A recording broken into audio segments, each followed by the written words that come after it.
कि आपको पिछली वीडियो में बताया था कि मुस्लिम लीग सबको बहिष्कार कर रही है और वो इस बात पे डटे हुए हैं कि हमें अपना अलग देश चाहिए, पाकिस्तान देश चाहिए। तो अब भारत का जो स्वतंत्रता अधिनियम आया था 1947 में, उसने पाकिस्तान देश अलग बन गया था। तो अब उस अधिनियम के हिसाब से वो किस योजना के तहत आया था? माउंटबेटन योजना के तहत आया था। ये मैंने आपको लास्ट वीडियो में पढ़ाया है। और आप कमेंट सेक्शन में बताइए कि माउंटबेटन योजना कितने तारीख में आई थी, किस सन में आई थी। तो देखिए, जो संविधान अधिनियम द्वारा जो संविधान सभा में परिवर्तन करके जो क्या परिवर्तन हुआ है, तो सबसे पहले तो परिवर्तन ये हुआ है, अभी हमने जो सदस्य पढ़े हैं पिछले पे कि टोटल सदस्य थे जो संविधान सभा के भारत के विभाजन होने से पहले, वो थे 389। कितने थे बोलिए मेरे साथ में? 389। और इनमें से 292 थे ब्रिटिश के। कितने थे? 292 थे ब्रिटिश के और 93 थे देसी रियासतों के। ये देखिए, ये रहे 292 ये ब्रिटिश के गवर्नर वाले हैं और 4 ये वाले हैं मुख्य आयुक्त वाले। ठीक है, हाँ ये देखिए, एक सेकंड, ये रहा यहाँ पे 4 जो गवर्नर प्रोविंस वाले यहाँ पे वो आएगा। अब देखिए, ये पहले जो सदस्य हैं 389, 292 और प्लस यहाँ पे आप 4 कीजिएगा और 93। अब ये जो भारत का विभाजन हो चुका है, जब मुस्लिम लीग अलग जा चुकी है, दोनों देश अलग बन चुके हैं। और ये तो आपको पता ही होगा, जो बांग्लादेश है इस टाइम पे, वो भी उस टाइम पे पाकिस्तान का ही हिस्सा था। तो 389 की जगह ये संख्या आ चुकी है 299 और ये 296 से ये संख्या आ चुकी है 229 और ये 93 से आ चुकी है ये 70, क्योंकि कुछ रियासतें थी वो पाकिस्तान में मिल गई थी और ये वाला कुछ हिस्सा पाकिस्तान में चला गया था और इस वाले के भी कुछ सदस्य पाकिस्तान में चले गए थे।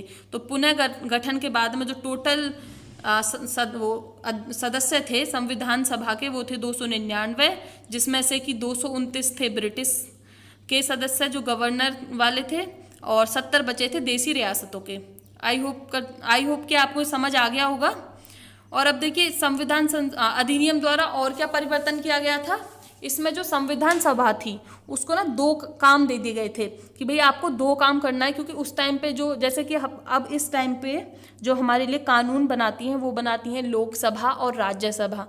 बट उस टाइम पे इलेक्शंस तो हुए नहीं थे और ये ना ही ये पॉसिबल था, क्योंकि नया नया देश आज़ाद हो रहा है, उसके लिए इतना पैसा इकट्ठा करना, और उस टाइम पे गरीबी इतनी थी, जो ब्रिटिशर्स थे उन्होंने इतना बुरी हालत कर दी थी लोगों की, तो इलेक्शंस कराना मुश्किल था। ठीक है, तो उस हिसाब से जो संविधान सभा को ही 2 काम दे दिए थे कि भाई आप ही तो लोगों के लिए कानून बनाइएगा। मतलब कि विधायिका हो गई, लेजिस्लेटिव बॉडी हो गई, और ये देश के लिए आम कानून बनाने के लिए थे। और जब संविधान, आप कह सकते हो कि संविधान सभा ही स्वतंत्र भारत की पहली संसद बन गई थी। इसे कहा जाएगा अंतरिम संसद। मतलब कि तब तक ओरिजिनल बॉडी, जो ओरिजिनल संसद है, तब तक उसके चुनाव नहीं होते हैं, तब तक ही ये जो संविधान सभा है ये ही हमारी संसद के रूप में कार्य करेगी।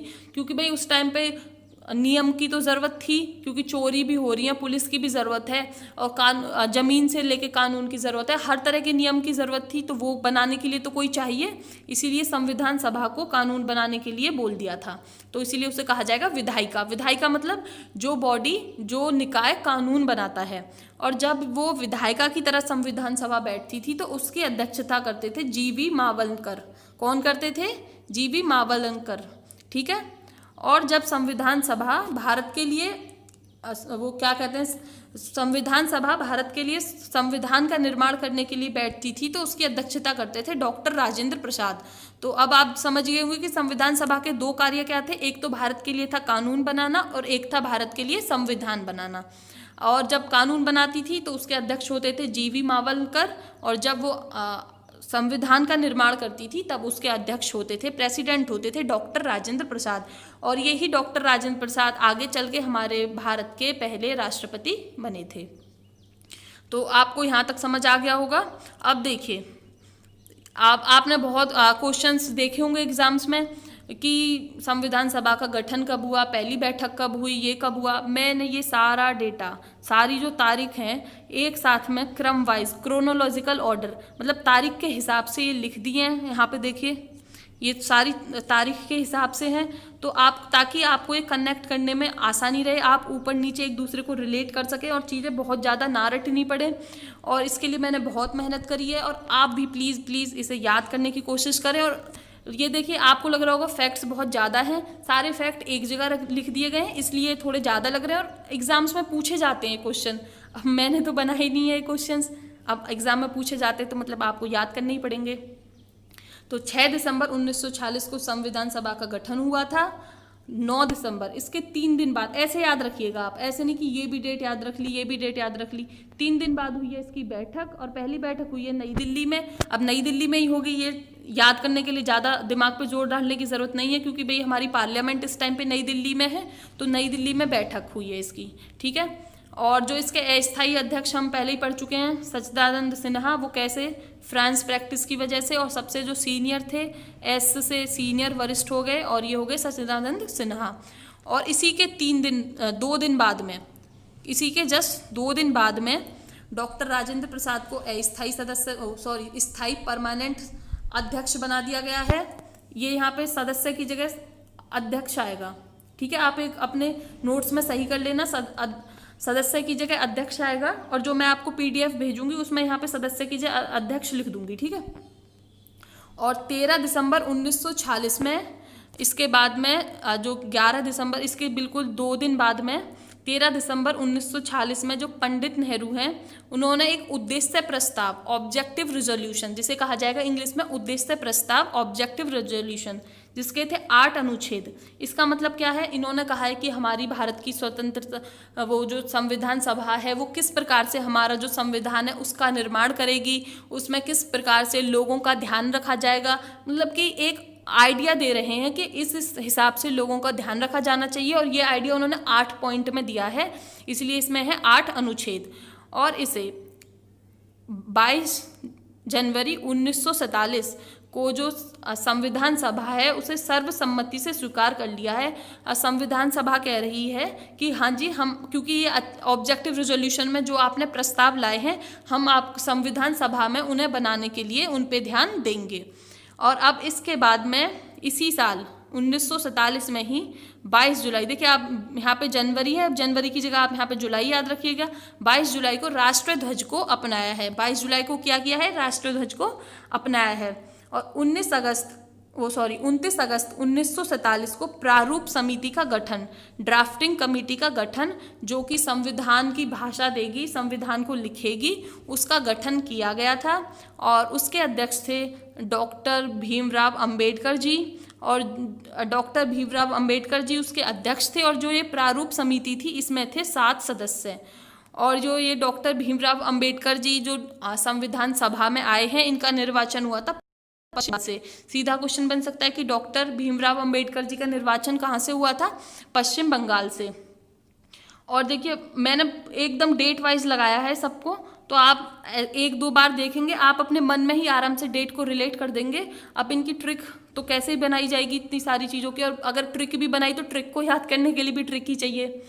तो चीज़ों को रिलेट कीजिएगा यहाँ पर कि भाई इतने दिनों बाद ये हो रहा है, इतने दिनों बाद ये हो रहा है। फरवरी 1948 में जो ये ड्राफ्टिंग कमेटी है, प्रारूप समिति है, जो कि अध्यक्ष हैं, जिसके हेड हैं, जिसके डॉक्टर भीमराव अंबेडकर जी, उन्होंने संविधान का पहला प्रारूप तैयार किया है कि मतलब एक रफ जो काम बना लिया है, संविधान ऐसा होना चाहिए, उसका पहला प्रारूप तैयार किया है। 8 महीनों तक लोगों में इस पे बहस हुई कि इसमें क्या क्या और परिवर्तन करना चाहिए, इसमें क्या क्या जोड़ना चाहिए। तो 8 महीने की बहस के बाद में अक्टूबर 1948 में इसका दूसरा प्रारूप तैयार किया गया।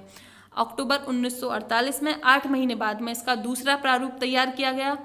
4 नवंबर, इसी के कुछ टाइम बाद में 1948 में डॉक्टर VR अम्बेडकर जी ने संविधान का अंतिम प्रारूप पेश किया कि अब ये फाइनल ड्राफ्ट है, अब ये संविधान सभा में पेश हो गया है और अब इसे क्या कहते हैं, संविधान सभा में अब इसे पास कराया जाएगा। और इसी बीच इसे पास कराने से पहले मई 1949 में संविधान जो सभा है वो राष्ट्रमंडल में भारत की सदस्य का सत्यापन कर देती है। राष्ट्रमंडल मतलब कॉमनवेल्थ में कि भारत की सदस्य का सत्यापन कर देगी कि अब भारत है, जो संविधान सभा है भारत को परमिशन दे देगी कि अब आप राष्ट्रमंडल जो राष्ट्रमंडल में भारत को सदस्यता मिल सकती है। तो आइए इनको एक बार रिवाइज कर लेते हैं। देखिए, घबराइए मत, हो जाएगा याद। 1-2 बार वीडियो देखिए, रिवाइज कीजिए, अपने मन में रिलेट कीजिएगा। मैं बार बार यही कहूँगी, घबराना नहीं है। और देखिए, डेट मैंने अपने मन से तो बनाई नहीं है, अब क्वेश्चंस आते हैं, इन्हीं से आते हैं, तो याद तो करनी पड़ेंगी। तो ये देखिए, हो गया है संविधान सभा का गठन। 3 दिन बाद में हो चुकी है संविधान सभा की बैठक। 2 दिन बाद में डॉक्टर राजेंद्र प्रसाद को स्थायी यहाँ पे आएगा अध्यक्ष। क्या आएगा? अध्यक्ष। और यहाँ पे भी अध्यक्ष आएगा। मैं यहाँ पे अध्यक्ष लिख के नोट्स में अपडेट करके आपको जो टेलीग्राम पे नोट्स आएंगे उसमें यहाँ पे अध्यक्ष ही लिखा हुआ आएगा। और 13 दिसंबर, इसी के 2 दिन बाद में नेहरू जी ने लिया है उद्देश्य प्रस्ताव, जिसमें है 8 अनुच्छेद, और जिसको 22 जनवरी 1947 में कर दिया गया है संविधान सभा द्वारा पास। 22 जुलाई 1947 में राष्ट्रीय ध्वज को अपनाया है। और इसके बाद में 29 अगस्त 1947 को प्रारूप समिति का गठन किया गया है, और जिसके अध्यक्ष हैं डॉक्टर भीमराव अंबेडकर जी। और इसको इतना आपको सभी को पता होगा, डॉक्टर भीमराव अंबेडकर जी ने कितना महत्वपूर्ण काम किया है हमारा संविधान बनाने में।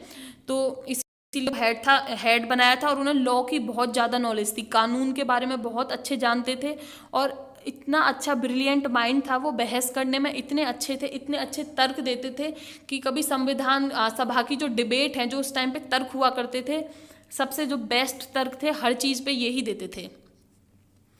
और ये देख लिया हमने, फरवरी 1948 में पहला प्रारूप तैयार हो चुका है, अक्टूबर 1948 में दूसरा प्रारूप हो गया है तैयार, और 4 नवंबर 1948 में डॉक्टर BR अम्बेडकर ने संविधान का अंतिम प्रारूप पेश किया है। देखिए, जो इससे पहले जो सारी डेट बताई हैं वो बहुत ही इंपॉर्टेंट है, ये भी इंपॉर्टेंट है, बट पहले वो वाली याद कीजिएगा, उसके बाद में ये वाली डेट याद कीजिएगा, और ये वाली डेट भी इंपॉर्टेंट है। और जो सबसे महत्वपूर्ण है वो ये है 26 नवंबर 1949। देखिए, जैसे कि अब हमको अपने जो देश में कोई कानून बनवाना होता है, कोई नियम बनवाना होता है, तो उसके लिए लोकसभा या राज्यसभा में कोई कानून है, उसे प्रस्ताव है, उसे पेश किया जाएगा, और उसका कुछ नाम लिख देते हैं कि जैसे कोई महिलाओं से रिलेटेड काम आएगा तो महिलाओं से रिलेटेड विधेयक हो गया, कृषि से रिलेटेड हो गया, किसानों की सुरक्षा संबंधी विधेयक हो गया। तो उसी हिसाब से जब संविधान को पास कराने के लिए जो विधेयक रखा गया था वो था the constitution is settled by the assembly be passed. मतलब कि इसका हिंदी में मतलब है कि जो कॉन्स्टिट्यूशन है, जो संविधान है, उसको जो असेंबली है, जो सभा है, संविधान सभा है, उसके द्वारा पास किया हुआ प्रस्ताव को पास किया हुआ माना जाता है। तो इस टाइम पे 26 नवंबर 1949 को इसे पारित घोषित किया गया। मतलब कि इस डेट में किया जाता है कि संविधान का अंगीकार किया गया है। ये डेट याद करने के लिए बहुत ही महत्वपूर्ण है। और इस टाइम पे जब ये वाला जो रिजोल्यूशन है, जो ये प्रस्ताव आया था, उस टाइम पे जो सदस्य थे, जो भारत में जो पाकिस्तान के बंटवारे के बाद में रह चुके हैं 299 सदस्य संविधान सभा में, और इसमें से 284 सदस्य उपस्थित थे। तो इन लोगों ने ही उस पर साइन किए हैं। अगर क्वेश्चन आता है कि संविधान है जो हमारा जो पास हुआ है उस पर कितने लोगों के साइन हैं, तो आंसर होगा 284 लोग। और जो 26 नवंबर 1949 में जो संविधान अपनाया गया है, जो 26 नवंबर 1949 में जो संविधान अपनाया गया है, उस टाइम पे संविधान में देखिए क्या क्या था। एक थी प्रस्तावना मतलब प्रियम्बल, जो संविधान के सबसे स्टार्टिंग में दिया गया है, जिसमें बताया गया है कि हमारा संविधान कैसा कैसा है, क्या क्या है। मतलब एक छोटे से पेज पे पूरे संविधान का जितना भी उसकी मूल भावना है, जो भी उसका मतलब है, वो लिख दिया गया है कि इस वाली बुक के अंदर ये है। ठीक है, उस टाइम पे थे उसमें 22 भाग। जो 26 नवंबर 1949 में जो संविधान था उसमें थे 22 भाग, 395 थे अनुच्छेद आर्टिकल, और 8 थी अनुसूचियां, इनको कहा जाएगा स्केड्यूल। ये 8 स्केड्यूल थे, 395 अनुच्छेद थे और 22 भाग थे। ठीक है, और जो ये प्रस्तावना है, ये जो प्रियम्बल है, पहले ये पूरा संविधान बन चुका है। इसे पूरे संविधान को बनाने के बाद में इसे बनाया गया है, क्योंकि भाई पूरा संविधान बनाओगे तभी हमारे अब दिमाग में आएगा कि भाई हमने इस पूरे संविधान में लिखा क्या है, जो इसकी जो मूल भावना है, जो ये कहना चाहता है, ये इसका उद्देश्य क्या है, ये सब बताया गया है प्रस्तावना प्रियम्बल में। अब देखिए, ये जो इस टाइम पे जो आर्टिकल थे संविधान में, और इनको अब आज के जो वर्तमान समय में संविधान में जो अनुच्छेद हैं और भाग हैं और अनुसूचियां हैं उनसे कंपेयर कर लेते हैं, उनसे तुलना कर लेते हैं। तो देखिए मैंने यहाँ पे कंपेयर किया है। 26 नवंबर 1949 में 395 है आर्टिकल, अनुच्छेद, 22 थे इसके पार्ट, भाग, और 8 थे इसमें स्केड्यूल। और जो वर्तमान में है अब, इसमें है 12 हैं स्केड्यूल और 25 हैं भाग, और ये 470 है आर्टिकल। और ये आर्टिकल ये बदलते रहते हैं। ये 2019 का जो लेटेस्ट डेटा था उसके हिसाब से हैं, ये बदलते रहते। कभी कुछ छोटा आर्टिकल ऐड हो गया, कुछ डिलीट हो गया, जैसे कि 370 हटा था उसका कुछ पार्ट डिलीट हो गया, ऐड हो गया, इस हिसाब से ये 470 नंबर बदलता रहता है। ज़्यादातर ये नंबर बढ़ता ही है, कम कम होता है, बढ़ता है। ठीक है, आई होप आपको ये समझ आ गया होगा। और देखिए घबराइए मत, अभी आपके मन में जो डाउट आ रहा होगा, शायद इतना मन में डाउट मत लाइए, वीडियो खत्म होने तक वो शायद डाउट मैं क्लियर ही कर दूं। तो आप जो मैं बोल रही हूँ बस आप उस पर अभी ध्यान दीजिएगा। तो देखिए जो 26 नवंबर 1949 में पूरा संविधान नहीं लागू किया गया था, इसके कुछ ही जो भाग हैं, कुछ ही जो पार्ट हैं, कुछ ही आर्टिकल हैं वो लागू किए गए थे, जिनमें से है नागरिकता, चुनाव, और ये संसद जो कि उस टाइम पे जो काम कर रही थी, प्रोविजनल संसद है, तदर्थ संसद, और अस्थायी मतलब कि जो टेम्परेरी, जो अस्थायी हैं, और जो परिवर्तनशील नियम है, जो कि जो नियम कानून जो टाइम के साथ में बदलेंगे उनको ही लागू किया गया था, जो स्वतः मतलब खुद ही लागू हो गए हैं। तो सीधा क्वेश्चन है कि जो 26 नवंबर 1949 में क्या क्या लागू किया गया था, तो इसमें जो सबसे ज़्यादा याद करने वाला है नागरिकता और चुनाव। 26 नवंबर 1949 में जो हमारे संविधान का नागरिकता वाला पोर्शन, चुनाव वाला पोर्शन, ये लागू हो चुका था। और जो पूरी तरह से जो संविधान को जो लागू किया गया है वो किया गया है 26 जनवरी 1950 को। कब किया गया है? 26 जनवरी 1950 को। देखिए मैं चीज़ें ना इतनी बार इसलिए रिपीट कर रही हूँ ताकि आपके दिमाग में बैठ जाए, क्योंकि भाई देखो मैं पहले ही बता चुकी हूँ इसमें इतनी सारे डेट्स हैं, अब मैं तो कुछ कर नहीं सकती हूँ, डेट हैं तो भाई याद तो रखनी पड़ेंगी, अब एग्ज़ाम देना है तो। और आप बार बार देखिए, बार बार रिवाइज कीजिए, अपने माइंड में चीज़ों को रिलेट कीजिएगा, हो जाएगी यार, ठीक है। अब इसके बाद में देखिए हम कहाँ तक आ चुके हैं, 26 नवंबर 1949। अब इसके बाद में जो महत्वपूर्ण तिथि आएगी वो आएगी 24 जनवरी 1950। जी हाँ, इसी दिन संविधान सभा की आखिरी बैठक हुई है। तो क्वेश्चन सीधा, बहुत पेपर में आपने देखा भी होगा कि संविधान सभा की आखिरी बैठक कब हुई है, 24 जनवरी 1950 में। और इसी दिन राष्ट्रगान, राष्ट्रगीत, राष्ट्रगान कौन सा है, जनगण मन, और राष्ट्रगीत है वंदे मातरम को अपनाया गया है। और आप कमेंट सेक्शन में ये बताइएगा कि राष्ट्रगान किसने लिखा था और राष्ट्रगीत किसने लिखा था, ठीक है। और इसी दिन डॉक्टर राजेंद्र प्रसाद को भारत के पहले राष्ट्रपति चुना गया था। इनको कब चुना गया था भारत के पहले राष्ट्रपति? 24 जनवरी 1950 को। और अभी मैंने आपको बताया कि 26 जनवरी 1950 में संविधान को पूरा लागू कर दिया गया था, ठीक है। समझ आ गया होगा आपको, एक बार और देख लीजिएगा आप। 26 नवंबर को जो कॉन्स्टिट्यूशन है वो पारित घोषित किया गया है। और जो हमारे कॉन्स्टिट्यूशन पे पारित घोषित होने की जो डेट लिखी है, वो जो प्रस्तावना पे जो प्रियम्बल पे डेट लिखी गई है वो ये वाली तारीख लिखी गई है, 26 जनवरी नहीं लिखी गई है, ये वाली तारीख लिखी गई है, ठीक है। और आप ये बताइएगा कि जो संविधान को पूरी रूप से लागू करने के लिए ये जो 26 जनवरी 1950 की ही तारीख क्यों चुनी गई है?